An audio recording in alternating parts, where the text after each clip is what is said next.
Hello, everyone. Welcome to the Kim Jacobs Show. Hey, Dr. Herbert, Senate over there.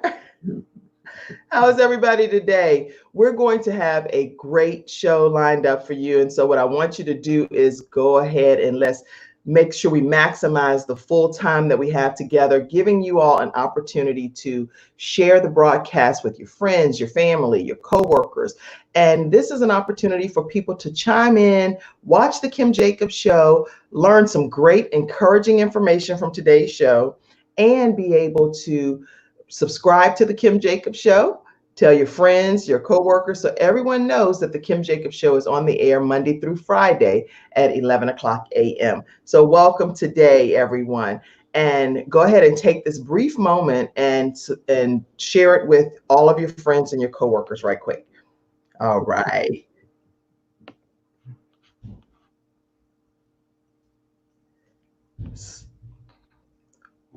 So while you all are sharing the broadcast, I'll go ahead and talk today about our sponsor for today. Today's episode of the Kim Jacobs Show is sponsored by Sean Hall from allroadseducation.com. Sean Hall recently wrote a book, and her book is called Whether You Are on the Road to College or Already There, we are here to help you navigate together. We can devise your path to a debt-free education. Sean Hall's new book release is called Prepare Now, Don't Pay Later. Your roadmap to debt-free higher education guided by someone who has walked the path 3 times. So, Sean Hall from All Roads Education, thank you for sponsoring today's episode of the Kim Jacobs Show. So, we're going to go ahead and get started with our show today. Dr. Herbert Sennett. Let's go ahead. This is going to be good. Okay. Dr. Herbert Sennett started his working life after college graduation in 1968 by leaving his new bride at home and flying to Vietnam. There, he served 1 year as an infantry officer and advisor to the South Vietnamese irregular troops. After returning home, he began a teaching career in high school in Augusta, Arkansas. He left there to attend seminary where he graduated and was ordained as a Southern Baptist minister. He began a new church in Dublin, Ohio, where he decided to return to the Army as a Reserve Army chaplain in 1983. In 1985, he became a professor of speech and drama at Palm Beach Atlantic University in West Palm Beach, Florida. Later, he joined the faculty of Palm Beach State and Broward colleges. He also continued his service to our country as an Army Reserve chaplain. And I'm just so impressed with that, serving a total of 28 years and retiring in 2004 with the rank of Lieutenant Colonel. Congratulations to you, Dr. Herbert, and thank you for your wonderful service to our country. I know I'm reading the bio, but I'm just taking a break. I know. I said, oops, you read it just the way I wrote it. So.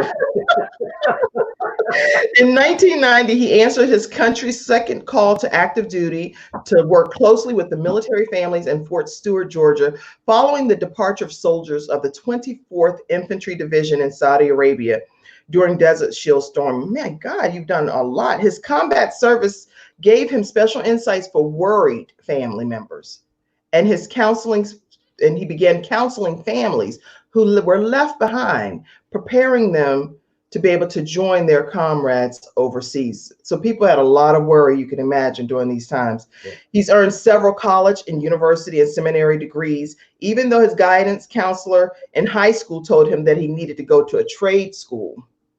Since he would never make it to college. Herb holds his doctor of ministry now. So don't let anybody tell you what you can and can't do. That's a point already for today's broadcast. He holds a doctor of ministry degree from Midwestern Baptist Theological Seminary and the doctor of philosophy from Louisiana State University. His teaching career spans for nearly 40 years with English, speech, drama in high school, 5 years. He's taught for over 33 years as a college professor in the fields of theater arts and speech communication. Since he's retired in 2016, Dr. Sennett stays busy writing, speaking, serving on the boards of several nonprofits offering encouragement and expertise to those that are in need. But his special focus these days is spending as much time as possible with his wife. And I'm going to talk more about her. I'm going to let him talk more about her because they have been married for a long time. Welcome, Dr. Herb Sennett. Oh, thank you so much, Kim. This is such a pleasure, and I might add a real blessing. I know you and I share faith in Jesus Christ, and that makes me feel so much better. And but I'm not one of those Bible thumping kind of guys. I was a chaplain to military men. Right, right. Yeah, tell us about that. How was it, even working with the military and dealing with that level of discouragement, knowing that they were leaving their families? Well, my work with the military as a minister is built on literally the day that I left for Vietnam. I kissed my lovely bride of barely 15, 16 months. We had been married just a little over a year. We celebrated our first anniversary in cold Chicago. Oh, yeah, my brother lives there. and then when I kissed her goodbye at the airport in Memphis, Tennessee, in my head, I knew this was the last time I would ever see her. It was so overwhelming that when I got on the airplane, I started crying. But at the same time, as I sat, put my seatbelt around, I said, I've got a job to do. Right. I'm going to do this to the best of my ability. And if God wills, I will come back. And if he does, I am never letting this woman out of my sight. I knew. And then we had the opportunity to meet in Hawaii. Okay.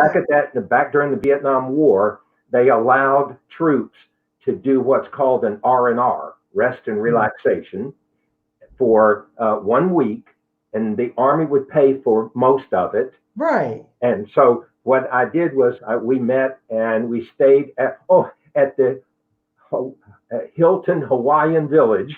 Oh yeah, you stayed and if anybody watches the Hawaii 5-0 episodes on television, let me tell you what, that building that you see with that rainbow, that was there in 1969.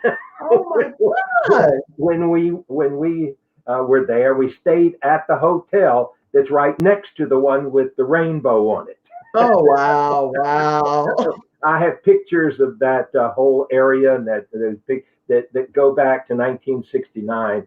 But it was that moment then, my whole life changed. Because when I kissed her goodbye at the Hawaii at the Honolulu airport, I kissed her goodbye and said, I'll see you in a couple of months. And let me tell you what, the end of March, that was December of 1969. In March, toward the end of March in 1970, I arrived at the Memphis International Airport to a young lady that couldn't wait to get her arms around my neck. I'm telling you, we were so happy to be together. I cannot tell you how I knew, but something deep down inside of me, I realized that this person was my true soulmate. My God. Now, let me tell you what. This is not a fairy tale. Okay, we know how that works. Because we have been through a lot. But somebody asked me, says, "Wow, you've been married for so long. Have you ever thought about just getting rid of her or something? I mean, just divorce?" I said, "Divorce? Never. Murder has come to mind a few times." I was gonna type no divorce ever, but then I couldn't type the other part, so I'll just leave that off the screen. I mean, I'm telling you, we're just, yeah. That's I funny. know. There have been a few times when we have had some not necessarily fun, but it was difficult. It Right. was difficult, especially having children. We were married for almost 5 years before our first one came along. Then it was funny because when we got married, we eloped. Oh, I nice. believe in college, we eloped one weekend without telling anybody what was going on. And Okay. so we got married.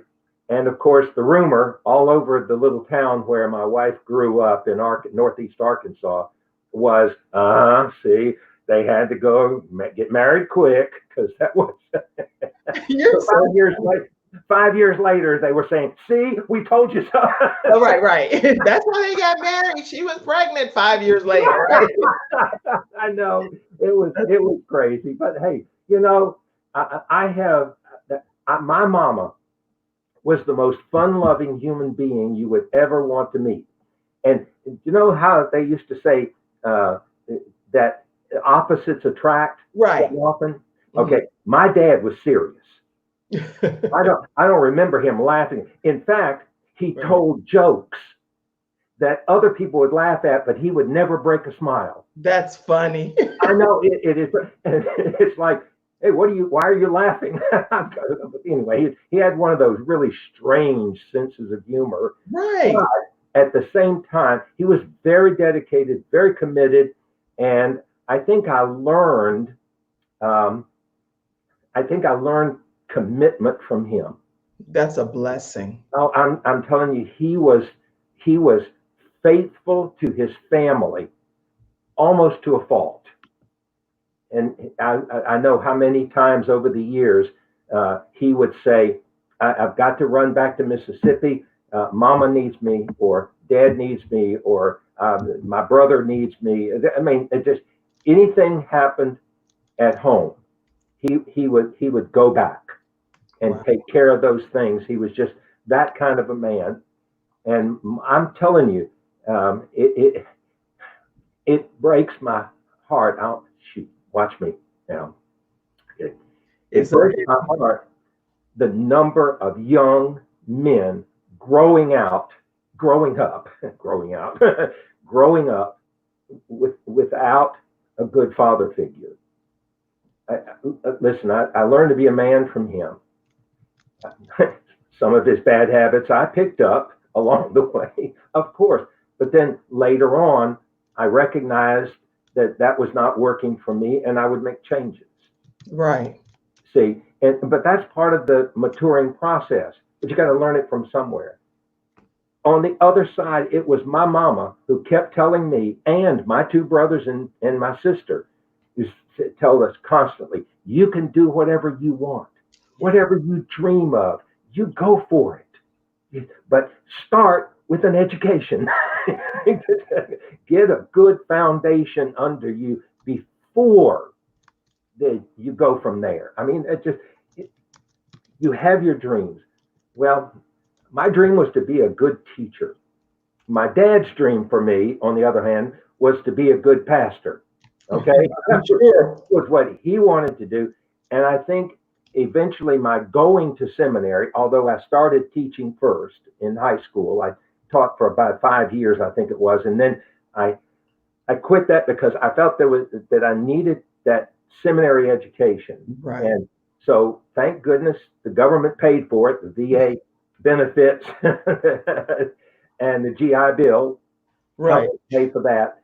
And following that, that's one of the reasons why I felt that strong need to go back into the Army to give back to the military and to the government for their in appreciation for their educating me.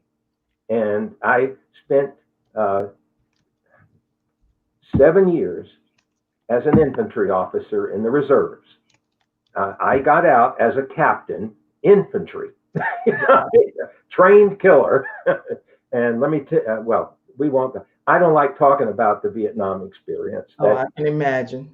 Well, but I wanted to be a teacher. And literally, I was 100% committed. When I was in Hawaii and spent time talking to Beverly about the things that I wanted to do when I got home, I said, that's the one thing I want to do is I want to get a little more education. So I Right. got a master's degree at the University of Memphis. And right after I got back, and went through the entire 2 year program in 14 months. And Wow. wait a minute, I wasn't supposed to go to college to begin with. Right. Now you're wow. And and then, and that was with a full thesis. I wow. wrote a thesis, went to my classes, passed the general exam. I mean, it was amazing. I was one of the very few people who completed that MA program in 1 year, Wow. and I'm just tickled to death. And graduated with. You're gonna love this. I graduated from college barely 2.019. You have to have a 2.0 to graduate. Right. I think there was one person that had a lower GPA than I did, and we were number 3,041, and he was 3,042. But hey, but you're saying something important here. It sounds like based on your dad's teaching, based on your mom's teaching, you went forward and matriculated, got your education. What advice can you give people that are stuck to say, I don't think I can do it? And even like you say, even if you just do it and get a 2.011 or whatever, what do you say to encourage them? Just do it. I know that has become a cliche because of Nike. Okay, and I understand that. But there's something to be said about those three words. And and I can't remember who it was that said, if you can dream it, you can achieve it. Listen, that works 100%. Because how can you possibly dream something of that you can do, and then think, wait a minute, I can't do that. And that's what so many people do. They see something in their heads, they see something in their minds, and they say, this is what I want to do. And then they hear all the voices around them say, no, you can't do it. That's impossible. Don't even try to. You're going to be disappointed when you can't. Hey, look, I found out one thing. I knew one thing. By the time I reached my fifth year of college, it took me 5. But that's okay. I told people, listen, I crammed a 4 year education into 5. See, so I mean, I stuck with it no matter what. And even when my counselor at college said, Herb, I don't know if you're going to be able to graduate. Mm-hmm. And I said, oh, then let's take a look at the catalog and let's see what I can do. Took me an extra year, but I did it. Yes. And I finished. And I discovered one thing very important that that's a point I can make. When you finish college, nobody asks you, now, where did you go to college? What they ask is, did you go to college? Right. Oh, and there's something else. They never ask you what your GPA is. Because if they did, you have to say 2.0 something. It doesn't matter. All they want to know is, did you get your preparation in college? Can you do the job? That's it.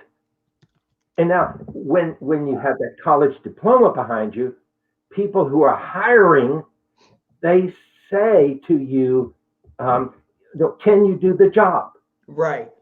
But they also know you've got a lot more behind you. Right. You've read more deeply than the average person that comes in applying for the job. Yes, they can do it. Yes, you can do it. Yes, they don't have much of an education. Right. Yes, you do have an education. I'm not sure he's mature enough. He's got to be mature enough. And I think that's partly where they people run into, and they see this kind of thing. And well, I'm sorry, I get so listen. I call myself. Good stuff. So it's okay. You're I, saying some good I know stuff. I want to say so much, and there's not time for it. Uh, the whole issue is that I've learned to call myself the encouragement doctor because I encourage people. I stress it. You can do it. I'll never forget the young lady that was in my advanced speech class at Broward College, and she was a senior year, and she Right. was taking a couple of classes at the college for advanced placement credit. Hmm. So here she is sitting under a PhD in high school, Right. and someone who I pushed them. Some of the students sometimes a little beyond their ability, but I challenged them. I said, especially my high school students, I said, I'm not going to treat you like a high school student. You don't do the work, you flunk. That's all there is to it. And there is no appeal. Right. Right. And I don't care about your mama and daddy. You're in college. You're in college. You're not in high school anymore. You're taking an advanced class. That's Right. advanced beyond high school. If you can't handle it, don't go to college at all because you're going to have a much rougher time than with me. This young lady was telling me all her dreams and stuff. And I said, tell me about what, if you could go to any university, college, whatever in the world, and money is not an issue, Mhm. where do you want to go? Right. She said, I was astounded. I would give anything to be able to study pre-med at Stanford University. Oh. Now, this girl in Fort Lauderdale, Florida, and she's thinking, and here's was her answer. I said, why don't you apply? Me, I'm a nobody in a podunk little high school down here in South Florida. What are they going to do? They're not even going to take a second look at me. Oh.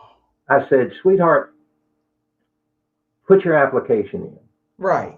I said, how much is it going to cost? She said, it's $100. And I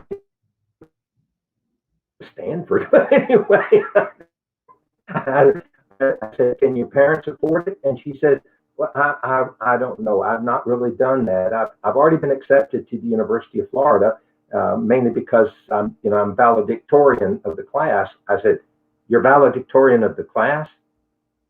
University of Florida has accepted you? That's huge. Good. Put that on your application to Stanford. Would you believe that a month and a half later, she came to me and she said, Dr. Sinnott, I thought you might want to know, I'm going to Stanford. Mm. I said, what?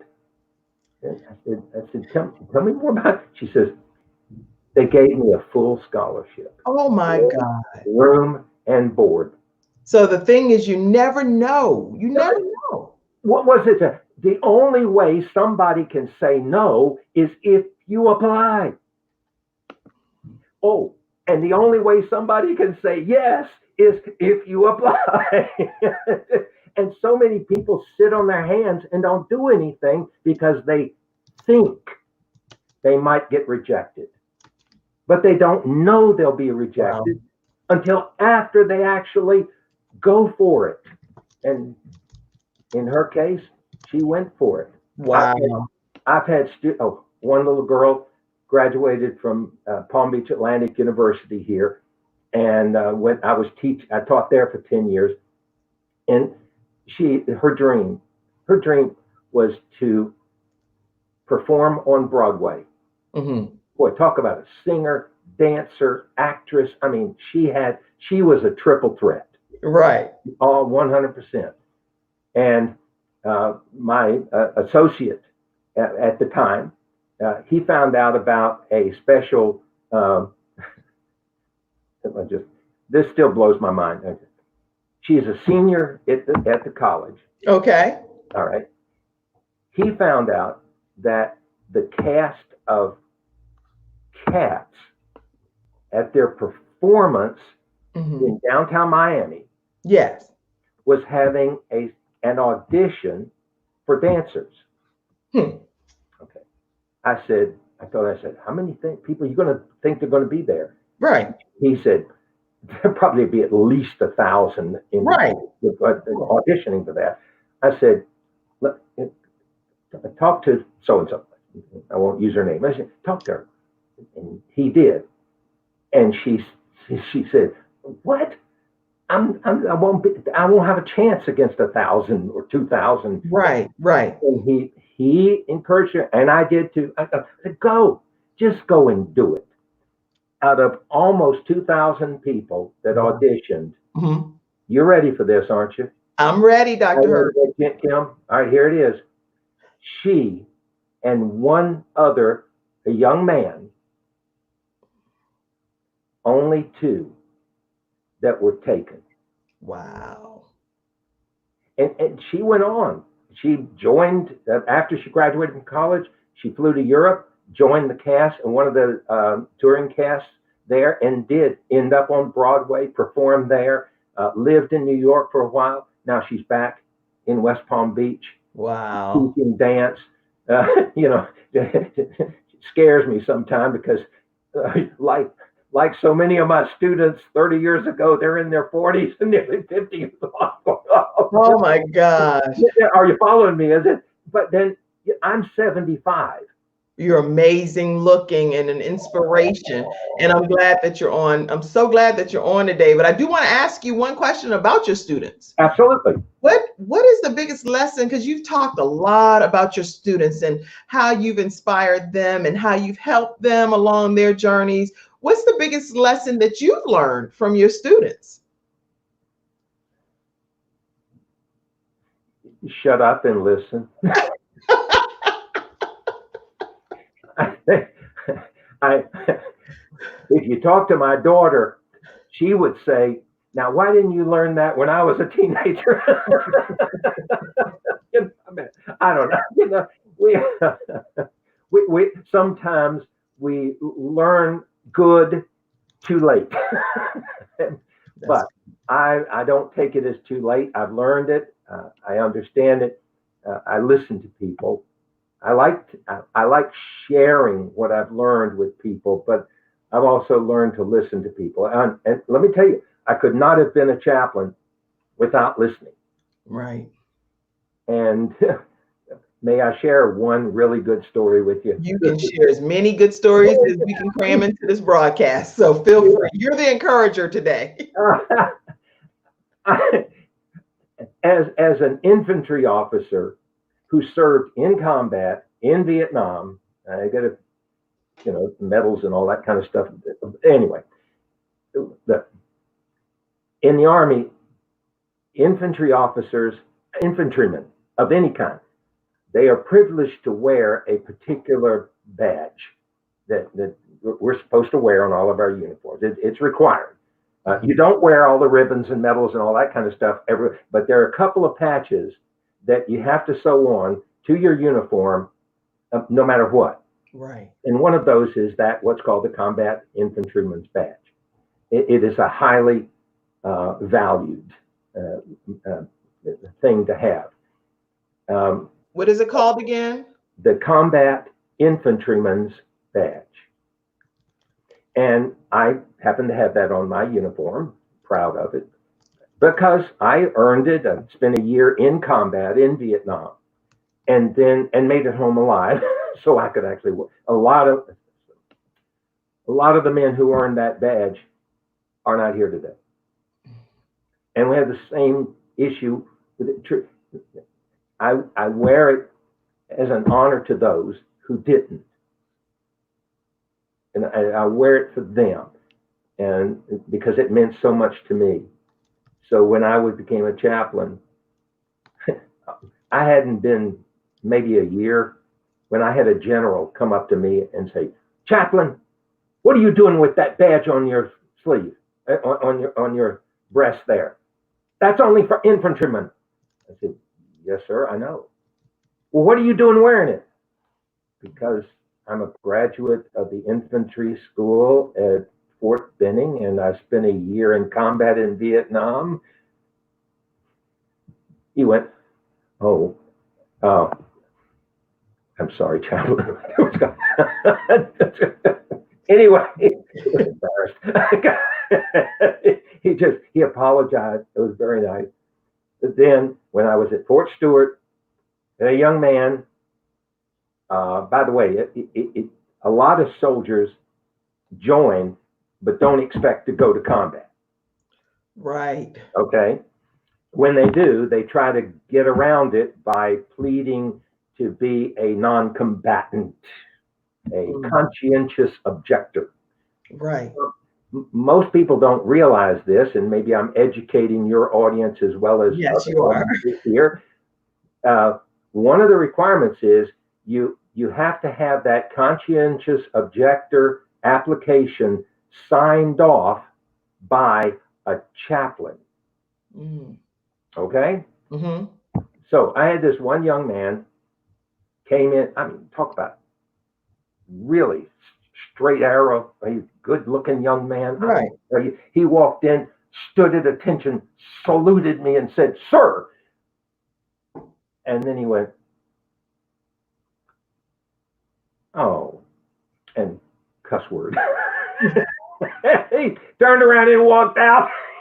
He thought he got a chaplain wearing an infantryman's badge. He knew I ain't getting anything from this guy. No. Fool him. That was one of my. I didn't even have a chance to encourage him.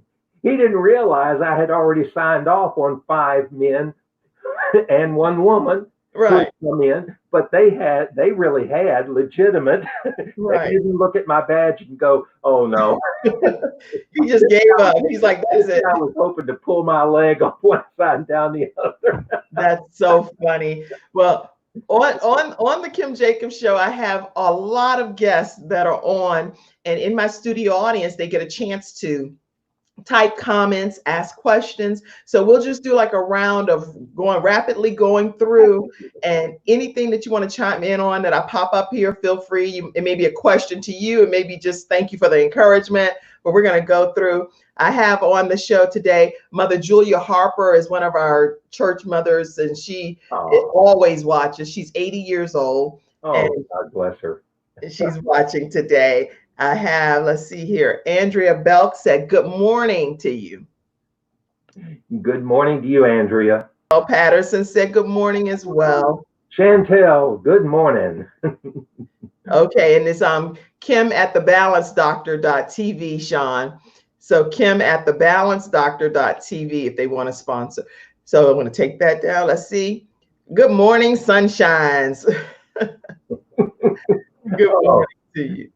Oh, excellent. Babette Cobble says, "Excellent. Kim, if you were seeking to do an episode on financial challenges," okay, I'd love to speak with you. Okay, so I'll read your comment offline too. So this is some really good stuff. Thank you, Babette. Paula Lesso says, "Love your show and the variety of guests." I bet you haven't had too many like me. Well, I can tell you what, Paula Lesso, she wrote a book too, and it's pretty much in line of what you're talking about. I have her book here, but I would have to get up and start looking for. But it's a great inspirational book as well. So Paula, I'd love to have you as a guest on the show too soon as well. And I have to write her name down. Paula Lesso. And I'll make sure you get her information. But she wrote a really inspiring book as well. I love other authors. Amen. Just do it. Hallelujah. Mother Patricia Lofton is on today. And Mother Lofton is actually Church of God in Christ. She's over like 100 different churches of women in the women's department within the Church of God in Christ. Patricia, you are doing God's work. Let me tell you, and bless you. Oh, yes, she's very inspiring, very inspiring. Okay.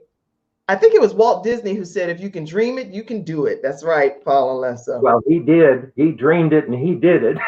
He did it in a big way. Yes, when they told him that he couldn't even, his work and animation wasn't even good. So don't let anybody tell you what you're not able to do. I agree. If the dream comes to you, that dream can come to you by God to achieve it. Yes. Amen. I love Mr. Sennett. He is Dr. Encourager. That's what Paul Alessa. Oh, look at Sean. Watch out now. Sean, it's Kim. Let me type how you can, if you're interested in sponsoring an episode, if you're interested in being a sponsor of an episode, it's Kim at thebalancedoctor.tv. So if you're ever interested in sponsoring one of the episodes yourselves, then you can definitely go to email me at kim@thebalancedoctor.tv. Okay. Mm-hmm. And so lots of comments that came in and great encouragement. So Dr. Sennett, I know that a couple of things. You've written a novel, a historical novel that was based on a Bible story. Tell us about that and the name of the book, everything. I have heard the story of the prophetess or the judge Deborah. I heard her story and read it, but for some reason, about 5 years ago, I was doing an in-depth study of the book of Judges, and I read her story, and I didn't realize that was a rather long and intricate story, and where it takes up 3 chapters, and the 3rd chapter is her song that she sang after the second battle was over. And it's amazing. And I thought, this story's got to be told, because I could not find anywhere where someone had written about this story and tried to bring it to life. And so what I did was, I'm going to bring it right on up here.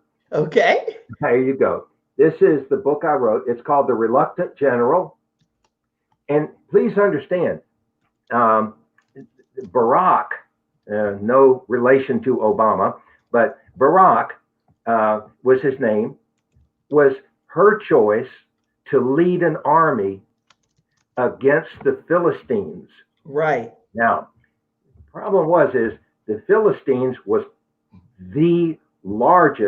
had the largest and most powerful army at that particular time, which is somewhere in the neighborhood of about 12 to 1300 BC.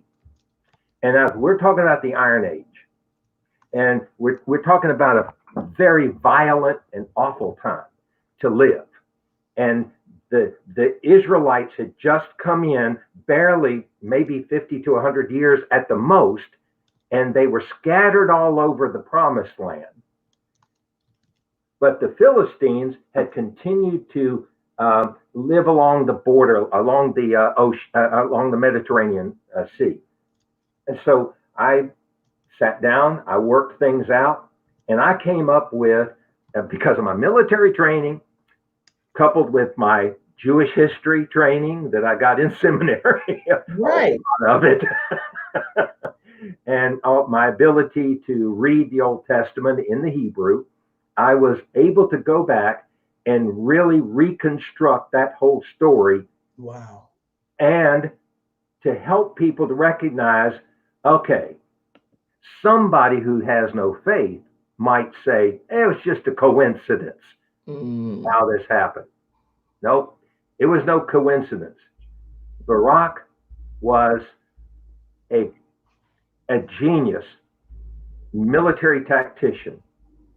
He had already fought the Philistines earlier, many years before. Right. And so he took that knowledge and he was able to work it out. And I explained the battles, how that's good. And my editors cautioned me about being too descriptive. No, this is good. In battles and so forth. So there's 2 things I like about this book, and people who have read it liked about it. There were some people who didn't like it, of course, always. But what people liked about it was it's very descriptive, but it doesn't go too far. And secondly, I don't use gutter language. Right. So or you don't use cussing. yeah, what I would call the hood language. Okay. Yeah, I don't use any of that in any of my novels. But this was my first. It was the most popular and it's the best-selling one. I didn't become rich, but you don't become rich being an author. Most Right. of the money you make goes to actually printing and distributing the book more than anything else. But The funny part is when you say the hood language, I'll tell you this. I grew up in the hood you, and I I heard understand. that language, but then Mhm. when I matriculated up through corporate America and in some of the higher Fortune 500 companies, I heard some of that same language right in the corporate executive boardrooms from place people that lived in other areas and parts of town too. So I was like, so it's not just in the hood. This is like right here in a board meeting. I'm like, okay, you need to watch your mouth Yeah, right here in this board meeting. I, my take was of a college professor I had of English, my second semester English class. Right. He cautioned the use of common street language. Mhm. And he said, it might make people laugh, it might tickle them, it might find it amusing, but in the long run, it's a sign that you don't have a big enough vocabulary, that you need those words to describe things. And I've taken that to heart. Now, please, have I used that language?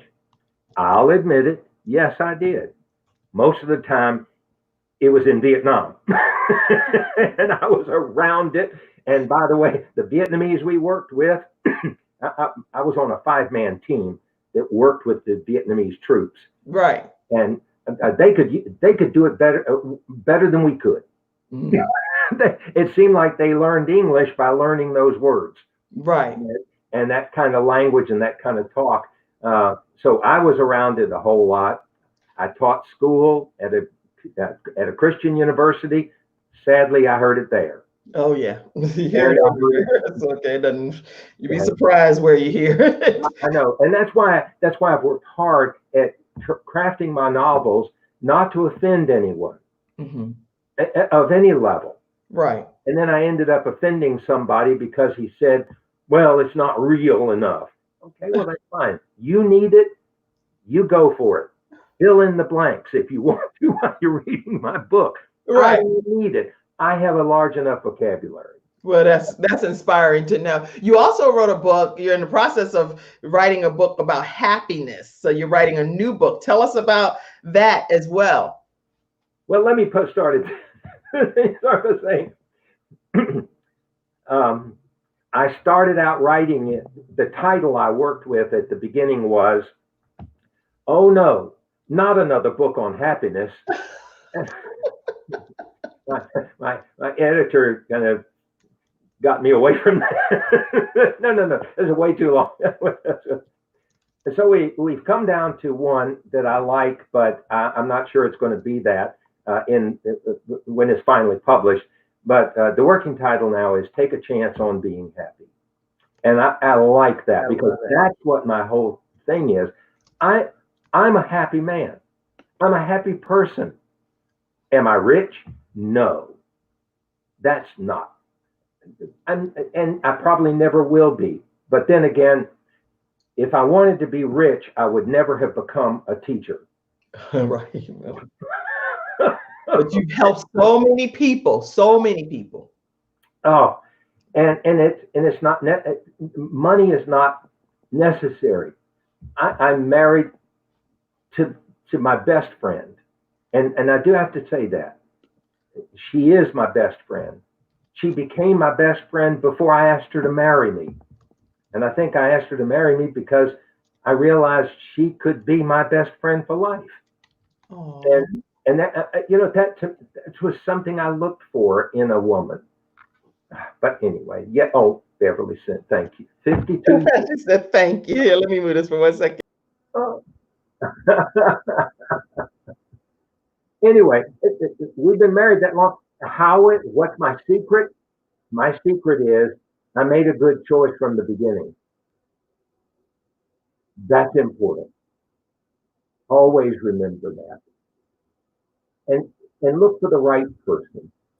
Looking for the right person, making the right choice from the beginning, because 52 years is a long time. And like you said, divorce could have been an option, but it wasn't an option for you. And that's a blessing. So what's your tips or advice to people that are married already and looking to be married for 52 years? What advice would you give them? Have fun together. Just find out what you both enjoy doing and then do it. I keep coming back to that, don't I? Yes. Just do it. Get Fun out there. together. Enjoy one another. Don't keep finding fault. Hello, if you're looking for fault, you're gonna find it. Not only there, but in yourself.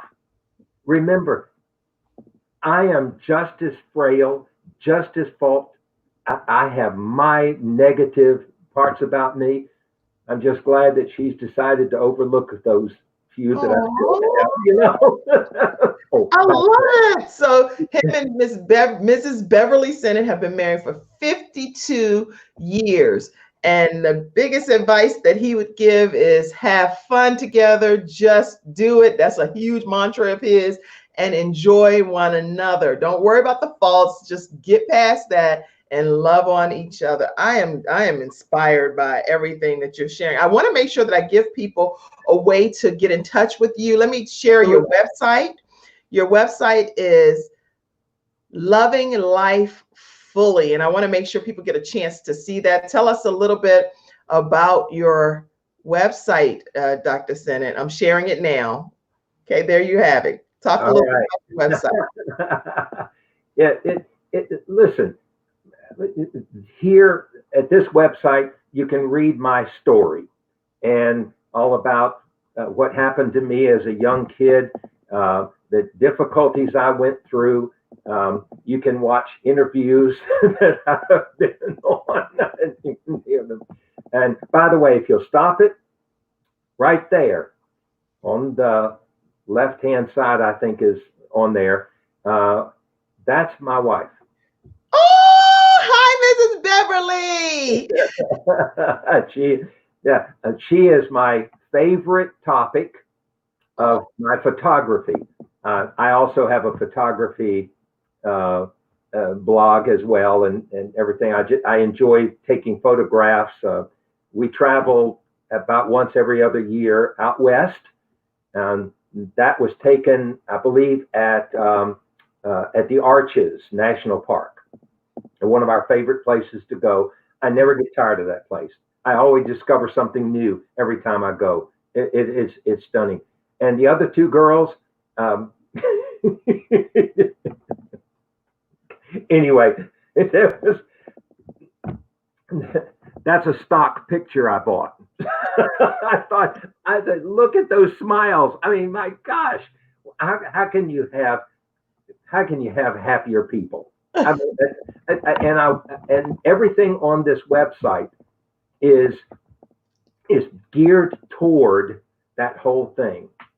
And there's an announcement about my book upcoming.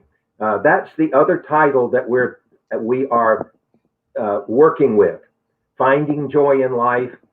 I don't like that as much as I like Take a Chance on Being Happy. But anyway, you guys can help by letting you know what? How about that, Dr. Sennett? We're gonna let me get them involved in this process right quick. So we're gonna go back. This is so awesome. Okay, guys, real quick, type in so that we'll be able to give Dr. Sennett our opinion. Who votes for what's the title, which is it's Finding Joy in Life. Finding Joy in Life, or Take a Chance. Or Take a Chance on Being Happy. On Being Happy. So let's get the studio audience involved.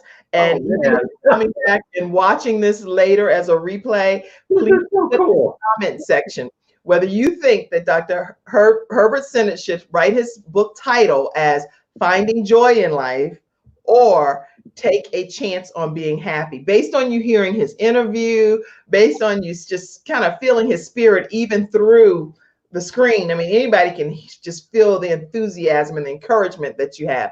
So which title do you think would be best for his new book? Finding Joy in Life or Take a Chance on Being Happy? Let me know.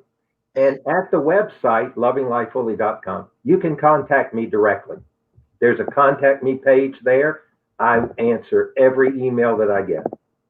That's so good. Make sure you know that you can reach out directly to Dr. Herbert Sennett, and he answers his emails personally. You can go right to the contact page. I know I just signed up for articles as well. I went and put my email and information in so that I can receive some encouragement from you. But go to lovinglifefully.com, and right under the contact page, send an email. He'll get it personally and he'll respond back to you.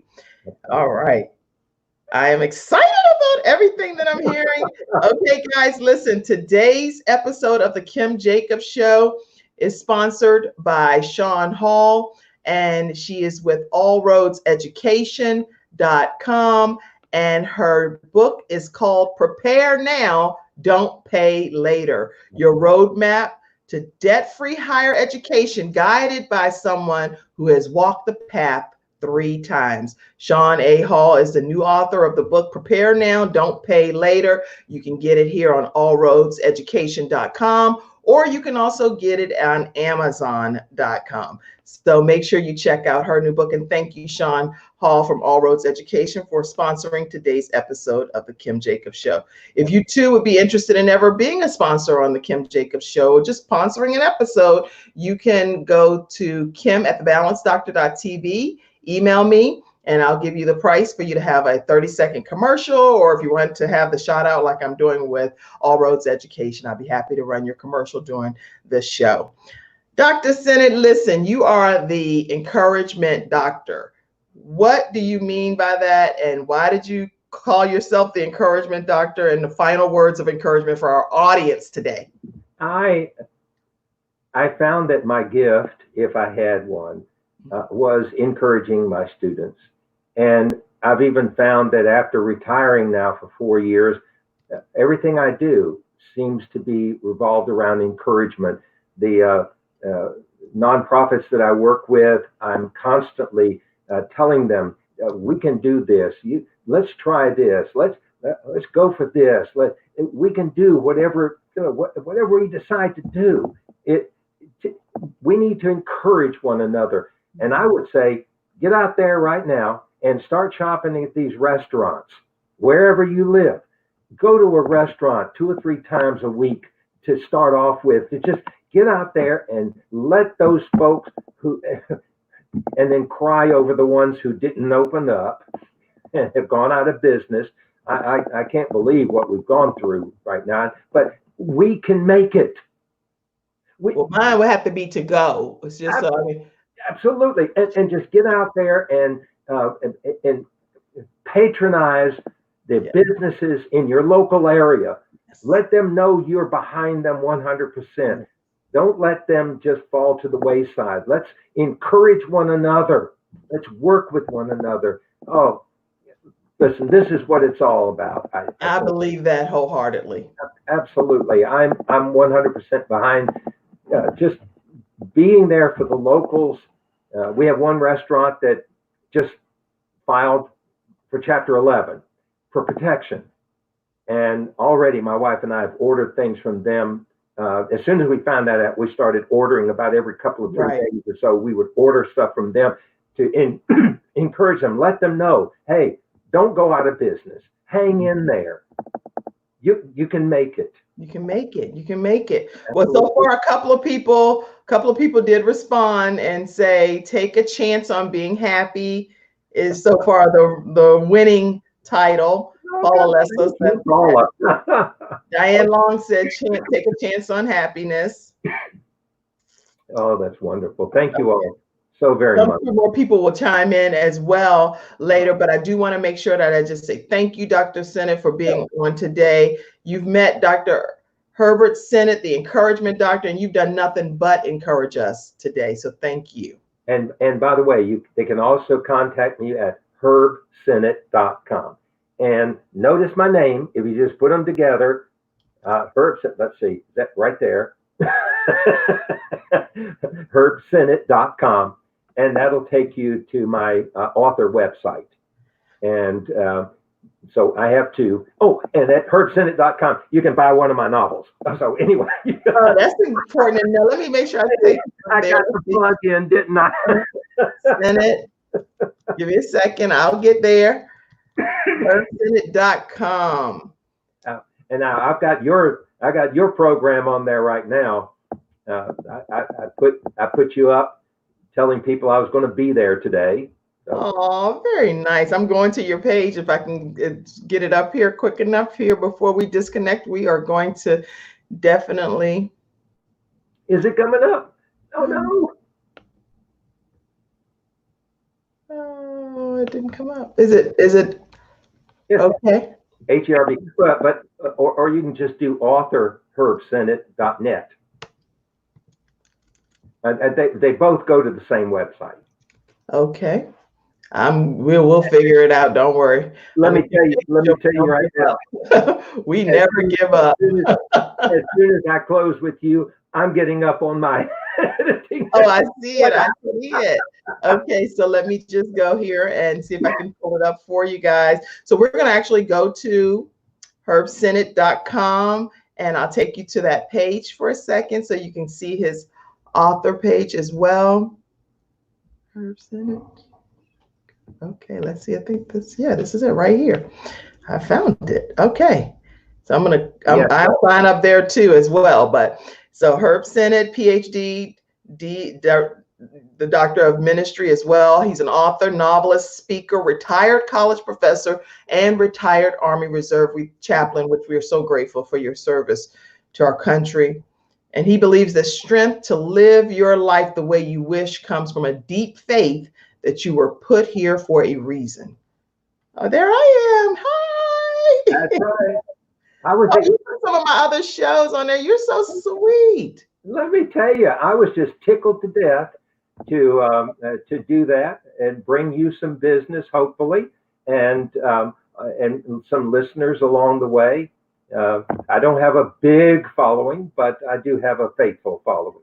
Oh, well, guess what, guys? And I didn't even tell the Kim Jacobs Show about this. If you ever want to go and just hear the broadcast, it's on Spreaker.com. It's also on iHeartRadio, iTunes, SoundCloud, you name it. You can download the listening component of the Kim Jacobs Show on any of those outlets. And so your episode is going to be uploaded shortly.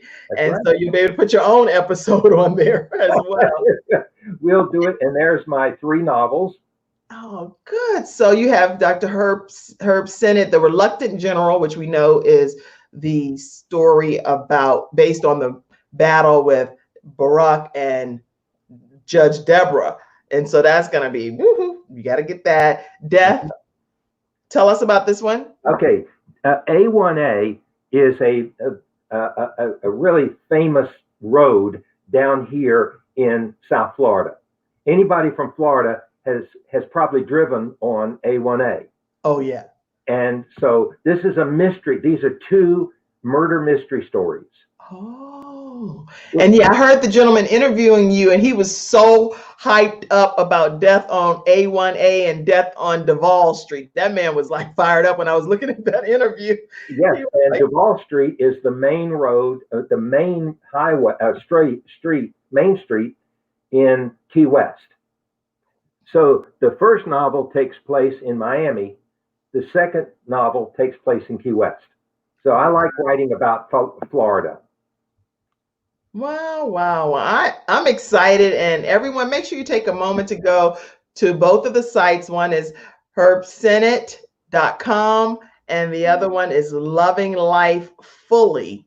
And those are the 2 sites that you can learn information about Dr. Herbert Senate. So you got 2 different sites, both of which you can actually give your contact information, and he will be shooting you encouragement all the time. And we all need some level of encouragement at some phases of our lives. So I am excited that you've been a guest on today's episode of the Kim Jacobs Show. And I am available for speaking engagements, and particularly I love bringing church congregations to their feet with laughter and praise.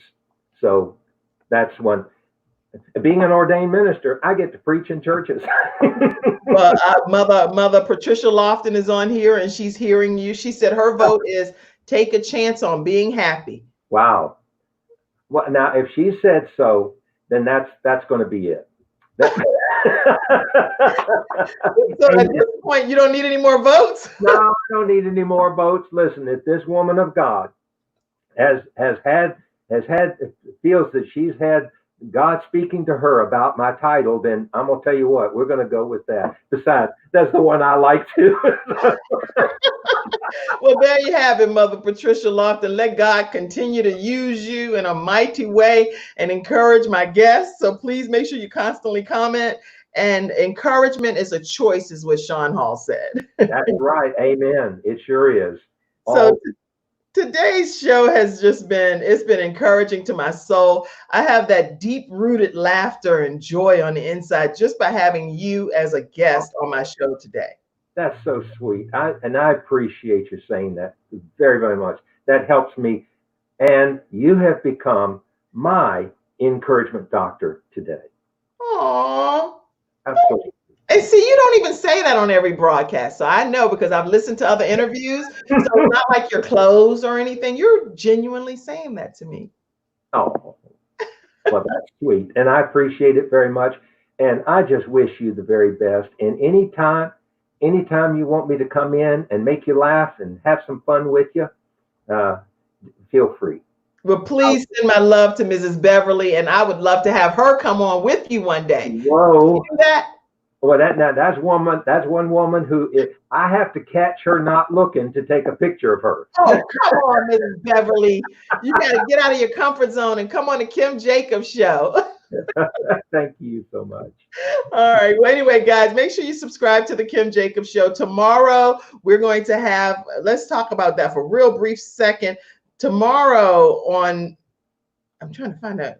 Anyway, tomorrow we're going to have a gentleman on talking about how to start a successful trucking business. So you definitely want to tune in tomorrow at 11 o'clock a.m. It's going to be a great show as well. And you don't want to miss that episode of the Kim Jacobs Show. It's going to be tomorrow at 11 o'clock. So if you go ahead and subscribe, it'll come on automatically for you. From 12 to 12:30, Monday through Friday, we have Quest Church Prayer Line and praying for everyone around the globe dealing with COVID-19, patients that have been infected, patients that have passed away and their loved ones are still left to grieve and haven't even sometimes connected and were able to even be with their loved ones in their transitioning. So it's a lot of people that are being impacted by these times of uncertainty. Go to 978-990-5000. Access code is 322083#. And that's every Monday through Friday from 12 to 12:30. In the beginning is more statistics, and then prayer kicks off right around like official prayer about 12:10. So make sure you tune in to be a part of that prayer. Okay, Dr. Sennett, let me give them your contact information one more time. All the voting, I guess, is already ended because he's already said he's going to go with Mother Patricia Lofton's vote. Since, he feels like that's a great thing to go with. HerbSennett.com. He answers all of his personal emails himself. So if you go there and you fill out the contact sheet and send an email, he is going to respond to you personally. Dr. Herbert Sennett, the encouragement doctor. And I see more comments, but he's going to have to, maybe you can go back later and read the comments and feel free to respond because I can't go back any longer. Today's broadcast has to come to an end. LovingLifeFully.com. And let's see what the last comment was. I don't want to. Okay. Yay. Thank you. A great show. Thank you. And thank you, Kim. Thank you so very much. And God bless you. God bless you. Everybody have a great day. See you tomorrow.